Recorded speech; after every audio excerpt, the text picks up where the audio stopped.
মাননীয় সংসদ নেতার কথা যদি বলেন প্রধানমন্ত্রীও ভুল করতে পারেন। সুষ্ঠু ভোটের মাধ্যমে সংখ্যাগরিষ্ঠ অর্জন করে সরকার গঠন করেছে, তাই আমরা আজকে যে অসত্য সংসদ নেতা নিয়ে অসত্য কথা বলেছেন এটা এক্সপান্স করার জন্য আপনার কাছে বিনীত অনুরোধ জানাচ্ছি। উনি যদি স্পেসিফিক্যালি বলতেন কোন তথ্যটা এখানে অসত্য, উনি তো ওনার বক্তব্যের প্রেক্ষিতে বলেছেন, উনি কিন্তু ঢালাওভাবে বলে গেলেন যে বক্তব্য অসত্য কথা বলা হয়েছে। ওনাকে তো ফ্যাকচুয়ালি বলতে হবে কোন ইনফরমেশনটা এখানে ভুল ছিল। আর মাননীয় সংসদ নেতার কথা যদি বলেন প্রধানমন্ত্রীও ভুল করতে পারেন। প্রধানমন্ত্রী এই মাননীয় সংসদে দাঁড়িয়ে বক্তব্য দেওয়ার সময় স্লিপ অফ টাং হয়েছেন, উনি তার ভুল শুধরিয়েছেন। ওনার বক্তব্যের সমালোচনা করার অধিকারও বিরোধী দলের আছেন। ফলে উনি অবশ্যই ওনাকে আমরা সম্মান করি, উনি জিয়াউর রহমানের সন্তান, খালেদা জিয়ার সন্তান, প্রাইম মিনিস্টার, সংসদ নেতা, কিন্তু তার মানে এই না যে তাকে নিয়ে কোনো কথাই বলা যাবে না, তার কোনো বক্তব্যের সমালোচনা করা যাবে না। আমরা তো গণতন্ত্রের দিকে যেতে চাচ্ছি, আমরা কোনো ফ্যাসিবাদের দিকে আবার যেতে চাচ্ছি না। ফলে এটা যাতে মাননীয় স্পিকার আপনি বিবেচনা রাখেন সিদ্ধান্ত নেওয়ার ক্ষেত্রে। জি, মাননীয় মন্ত্রী মির্জা ফখরুল ইসলাম আলমগীর। ধন্যবাদ জনাব স্পিকার।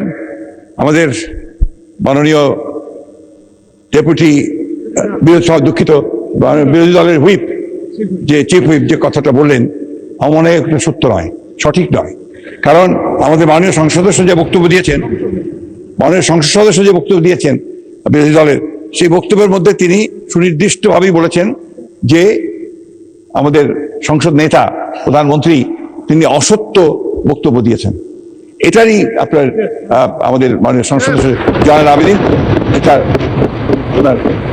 পয়েন্ট আউট করেছেন। প্লিজ লেট মি সে, আমাদের বলতে নিন, আপনার ফ্যাসিস্টের কথা বলেন, ফ্যাসিস্টের আচরণ তো আপনাদের কাছ থেকে আসছে। So you must allow us to speak. আমি কথা বলছি, আপনারা যখন কথা বলছেন আমরা কেউ কথা বলিনি। মাননীয় মন্ত্রী এদিকে কথা বলেন অ্যাড্রেস করে প্লিজ। এটা হবে পার্লামেন্টে, এটা হয়। জি জি জি। আমি আপনাকে যেটুকু অনুরোধ করতে চাই, যে অংশটুকু অসত্য আছে সেই অংশটুকু দয়া করে আপনি এক্সপান্স করবেন, কারণ আমাদের সংসদ নেতার বক্তব্য সম্পর্কে কোনো অসত্য বক্তব্য এখানে মেনে নেওয়া যাবে না মাননীয় স্পিকার। ধন্যবাদ মাননীয় সদস্যবর্গ। আমরা হান্নান মাসুদ সাহেব, আপনার টাইম ইজ আপ, প্লিজ বসেন। এইভাবে সংসদে যখন খুশি তখন দাঁড়াবেন, this is not the norm. Please take your seat mister Hannan Masud. মাননীয় সদস্য দয়া করে আপনি বসুন, দয়া করে বসুন। হান্নান মাসুদ দয়া করে বসুন, এটা শাহবাগ চত্বর নয়, জাতীয় সংসদ। বসুন। বিরোধী দলীয় নেতা দাঁড়াতে দিতে হয়। জি বলেন। ধন্যবাদ মাননীয় স্পিকার। আমাদের এই হাউজেরই একজন সদস্য হান্নান মাসুদ বক্তব্য রাখতে গিয়ে তিনি সংসদ নেতার ব্যাপারে কিছু কথা বলেছেন। আমি আপনাকে অনুরোধ করব, বাইরের কোনো বিষয়কে টেনে এখানে এনে এক্সপান্স করা বা বক্তব্য দেওয়া কোনোটাই যেন এলাও না করা হয়। কারণ আপনি এইমাত্র বলেছেন যে এইটা সাভার স্কয়ার নয় বা শাহবাগ স্কয়ার নয়।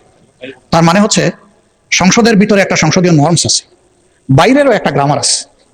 যার গ্রামারকে সেই জায়গায় আমরা রাখি। বাইরের জবাব বাইরে দিব, সংসদের জবাব সংসদে হোক। তবে এটা সত্য, এটা অসত্য, এই ঝগড়ায় যদি আমরা যাই তাহলে অনেক কিছু আমাদের জন্য হয়তো বা লজ্জাজনক হয়ে যাবে। আমি চাচ্ছি না কারো সম্মানের সাথে এই লজ্জাটা লেগে থাকুক। এই জন্য আমি অনুরোধ করব, এই বিষয়ের পুরাটাই আপনি এখান থেকে ইগনোর করুন, সেইটাই আমাদের জন্য কল্যাণকর হবে। ধন্যবাদ মাননীয় স্পিকার। ধন্যবাদ মাননীয় বিরোধী দলীয় নেতা। আমরা সবকিছু বিচার বিশ্লেষণ করে সিদ্ধান্ত নিব। ধন্যবাদ।